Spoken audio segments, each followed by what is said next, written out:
Hello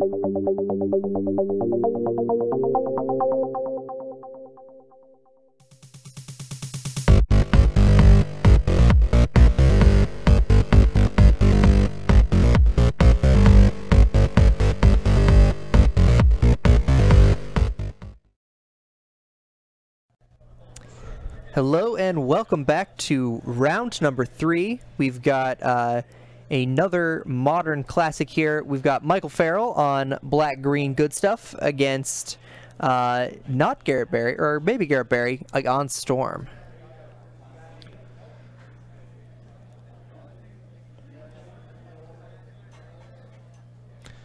Looks like Farrell was on the play this game. Likes to have all the expensive cards. That is all of the expensive cards. Expedition Verdant Catacombs and an Expedition Overgrown Tomb. Garret, unfamiliar with all of the expeditions, just checking them out, make sure he knows what they do. That one's so shiny, I can't even tell. Looks like a Bob. The Judge promo Bob, yeah, I believe. It's a Bob. My personal favorite version of the card. Absolutely beautiful if you've never seen one up close. It is hard to see one from afar here. It just looks like a blinding piece of cardboard, I guess. I'm not sure I agree with Farrell's choice of swamps, considering... Yeah, the choice of swamp is very interesting. However, Garrett's choice to play Brawl on turn 2, very powerful. Setting himself up looking quite good here. Alright, Mike will be able to see the hand. Looks like a Ritual, a Manamorphose, an Opt. I wish Farrell would lay this down for us so we can see it all the way. Is that a Past in Flames far on the left? Ritual. I'm not sure if there's a Pyretic Ritual. Manamorphose. There we go. A little bit of help from Streamrunner. Desperate Ritual, Pyretic Ritual. Past in Flames, Opt. Oh, had the push. One of the red card has the push. That was a very, very good turn for Michael. Yeah, got a tracker off the Bob. Inquisition and push. Setting himself up to go into the long game and kind of take apart Garrett's hand. Let's see if he can hit a third land here. It doesn't look like it.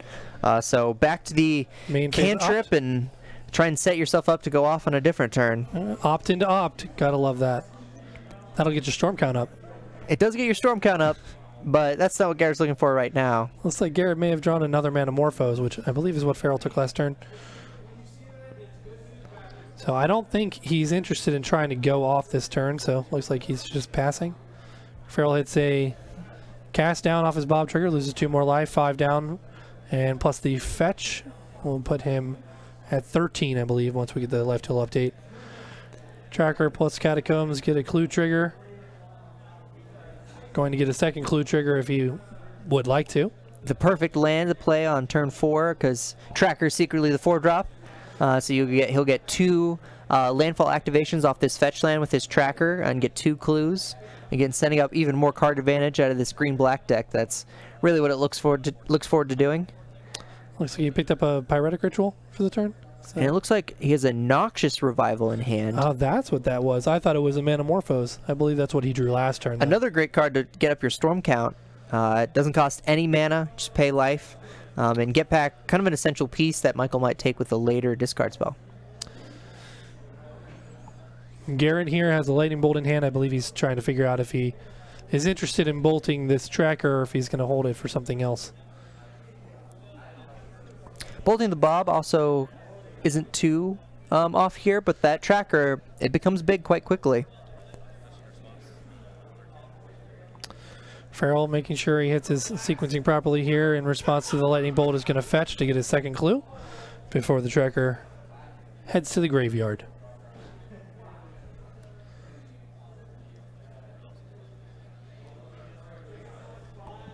Garret likely just needs to find and stick a Brawl or an Electromancer or just get another land to be able to actually storm off here. He does have at least 2, maybe 3 rituals in his hand.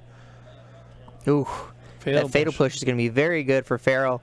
Knock out that Electromancer or Brawl Garret might draw. Farrell actually drew another push for the turn after the Bob trigger. And Liliana, something Storm does not like seeing. Card.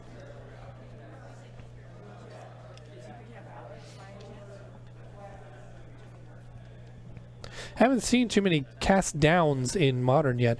I did expect it to have some kind of an impact because there are very few relevant cards that are legendary type.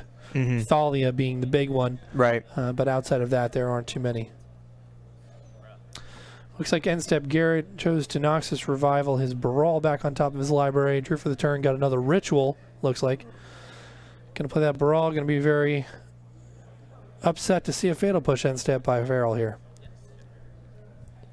These Shivan Reefs causing Garret quite the pain.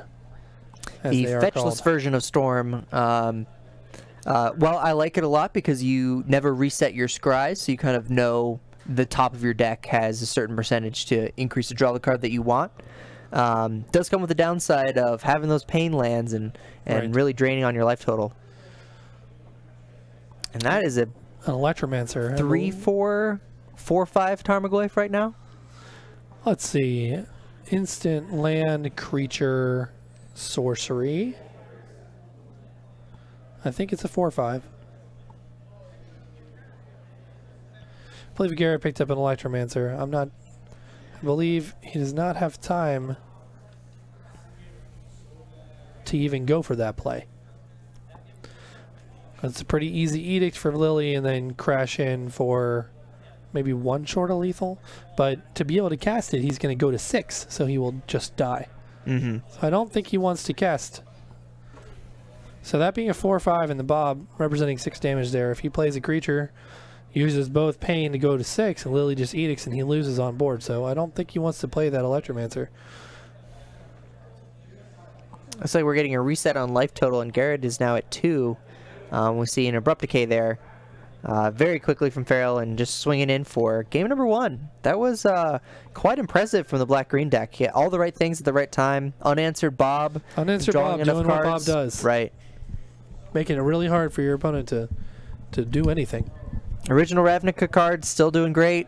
Tarmogoyf, while we don't see him too much, definitely was necessary there to add the extra power to the board. Just another creature to swing in. So in this kind of matchup with so much hand disruption between Lily, Thoughtseize, Inquisition, I imagine all of those are still staying in because they're what the deck's made out of, and they're quite good against Storm unless you're hitting things that they can flash back, like Pass in Flames. Right. So post board, what do you expect Storm would bring in this matchup to get them some kind of an advantage? Their deck is so redundant as it is, and notoriously difficult to sideboard correctly, just because you can't take out so many of your pieces that your Storm falls apart, but you want all of these sideboard cards to bring in. Right. And green-black being always exceptionally difficult to sideboard against, it limits your choices somewhat out of the Storm deck. So it looks like Garret is trimming on his Opt. I'm not sure what else, but I did see an Empty the Warrens come in, which is definitely a good choice against this deck, because Farrell might have a Sweeper and maybe a Damnation or something, or a Maelstrom Pulse. Or a Maelstrom Pulse or 2. So, but he does have to have it. Right. You he has to have it. Make him have it. Right. So, and otherwise, I don't think you have too many other good sideboard options in Storm. They've usually got some copies of like Echoing Truth and things like that in there. They do need their own graveyard. So one-sided Grave Hate, something like Tomb of Tormod's Crypt. Tormod's Crypt. There we go. Names are escaping me today. So Tormod's Crypt be able to knock out Michael's graveyard, but that's an artifact, the graveyard for Tarmogoyf. Right. So it's difficult to sideboard against this deck. I could see Farrell even bringing in Raven's Crime. A lot of these black-green decks like to take advantage of the dredge mechanic. Just another repeated discard a land, cast Raven's Crime, make Garret lose another card. Just being really powerful against the Storm deck. So I haven't personally played a lot of Storm. I did do some reps with it, preparing with some friends months back. But so I was curious if Garret would be interested in cutting all of his creatures. So I can see that he hasn't because there's an Electromancer in his hand. Right. However, with how much removal Farrell has, and general rock decks do have, is that more of a liability than a potential game-winning card? So apparently Garret does not think it is, and possibly my inexperience with the post-board matchup is just coming to light here, but I would have immediately just thought to that because of you saw multiple pushes and a cast down and then the Lily, which can edict, and there's just so many things that Farrell can do to. And he definitely can't take them all out.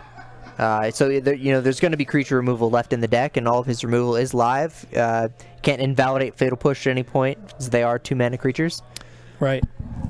So between the hand disruption and all of the cheap removal and Lily on top of that, it would be very difficult for you to actually get one to stick.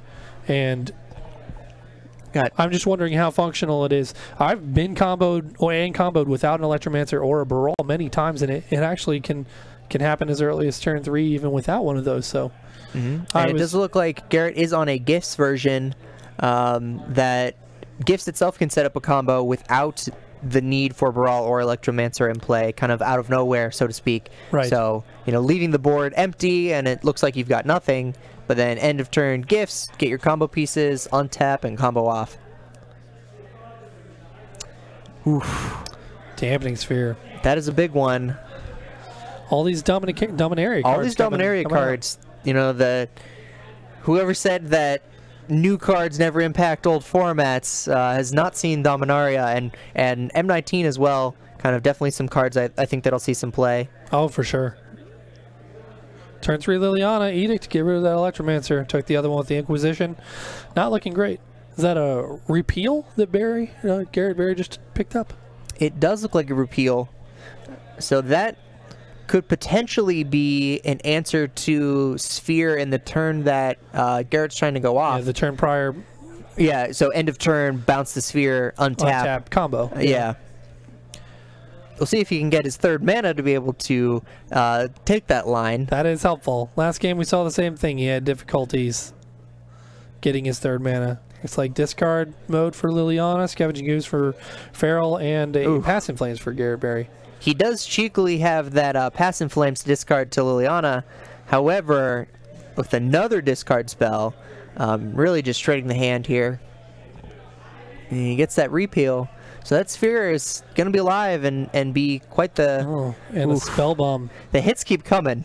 He's about to exile that Pass in Flames that's relevant in the graveyard. Or not about to, just whenever he wants.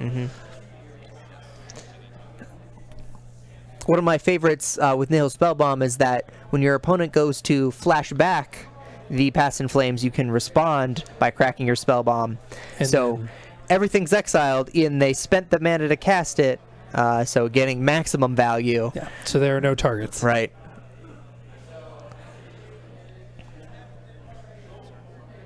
I had a fun game against our stream runner where I was playing John and I had a Liliana, and I plussed it when he had, I believe, 1 mana.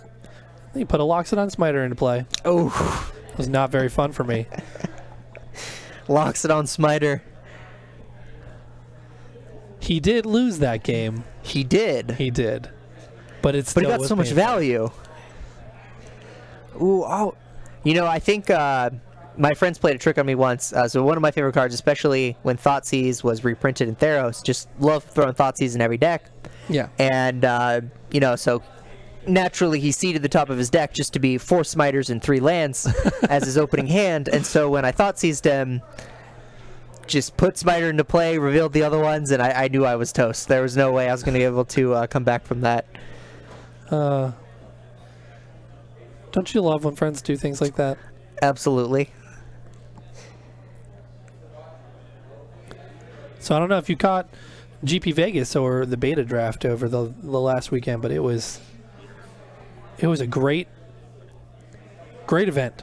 Was it really? Yeah. I've heard that beta is, didn't necessarily have draft in mind when they were putting lands in the rare slot. But it is a miserable limited set. There are anywhere from like 3 to 6 lands in the booster packs. Yeah, and the power level of the creatures and the cards in general are really low. Right. The creatures are just at like such a premium, and there are some that are really good and some that just are really miserable. Yeah, I can imagine. Like 1/2s for 3 mana and things like that. That don't have effects or don't won't have relevant. I will turn 1 crack my Black Lotus to play my Gray Ogre. Yes, things like that.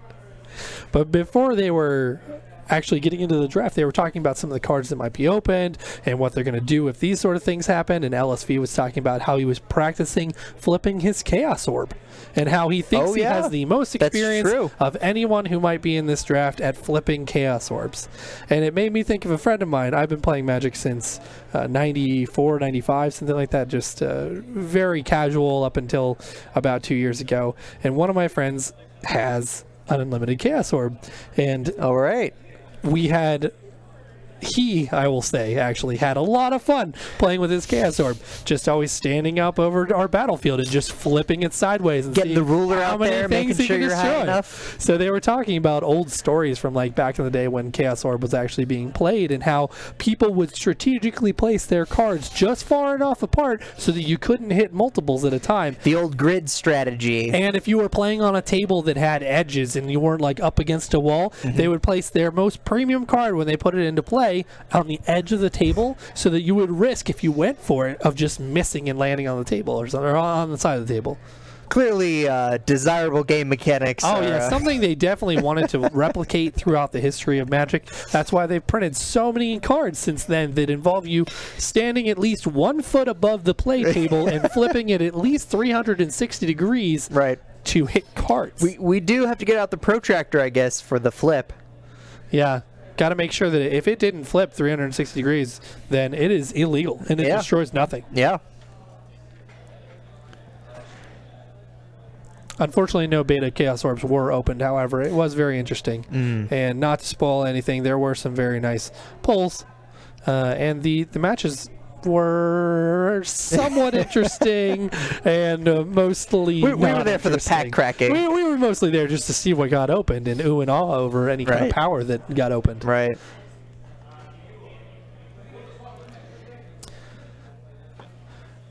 Farrell still well in control of this game. Garret has not managed to draw any lands and just been stuck under this Liliana. Interestingly, Garret has played the blue-red control deck with his 2 lands quite well. And Michael's down to activating his man lands and swinging in here. 2 Treetop Villages coming in. 6 damage, putting Garret down to 1, I believe. Yeah. He's got a draw step. He's got a gifts that he can't cast. That's not going to do it. Maybe Michael will forget his activation. Oh, nope. There it is. There it is.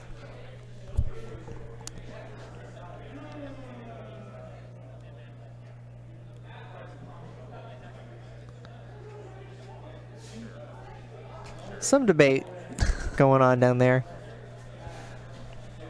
Maybe a possible life total discrepancy, but it looks like that's going to be the match. Michael laying out his sideboard for us. 2 Nihil Spell Bombs, a Sphere,